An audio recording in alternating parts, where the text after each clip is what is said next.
Hypertension, blood pressure और BP. अब ये इसके कॉम्प्लिकेशंस क्या रहते हैं? अगर किसी पेशेंट को क्रोनिक हाइपरटेंशन रहता है, जो क्रोनिक ब्लड प्रेशर ही उसका हाई रहता है, तो उस केसेस में सबसे पहले हमारे हार्ट को इफ़ेक्ट हो सकता है, जिसमें हार्ट की मसल जो होती है वो एनलार्ज हो सकती हैं, जिसको हाइपरटेंसिव हार्ट डिज़ीज़ भी हम लोग कहते हैं। हार्ट फेलियर का रिस्क इसमें बढ़ जाता है, हार्ट का फंक्शन कम हो जाता है, इसमें और क्या हार्ट अटैक का रिस्क भी बढ़ सकता है। कुछ केसेस में हमारे ब्रेन में स्ट्रोक हो सकता है, जिसमें या तो ब्लड वेसल जो रप्चर कर जाती है या फिर ब्लड वेसल्स जो होते हैं ब्रेन की ब्लॉक कर जाती है, जिसकी वजह से हमारी बॉडी में पैरालिसिस हो सकती है।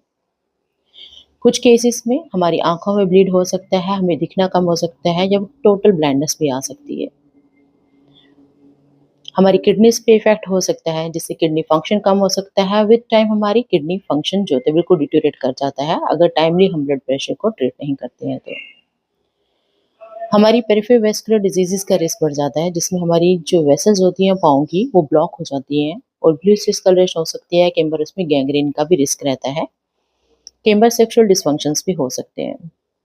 सो हाइपरटेंशन जो है that is a preventable disease. PP जो है एक प्रिवेंटेबल डिज़ीज़ है, जिसको हमें रोकने के लिए रोक सकते हैं, पर अगर हम टाइमली इंटरवेंशन करें तो। तो इसके लिए हमें क्या करना है, एक तो साल्ट इंटेक हमें कम करना है और रेगुलर अपने मॉनिटर से ब्लड प्रेशर चेक करते रहना है। अगर हमें लगे कि हमारा ब्लड प्रेशर जो है 130-140 सिस्टोलिक के बीच में चल रहा है या फिर हमारा डायस्टोलिक ब्लड प्रेशर 85 टू 90 के बीच में चल रहा है, तो हमें इमीडिएटली अपने डॉक्टर को कंसल्ट करना है और अपना इलाज करवाना है।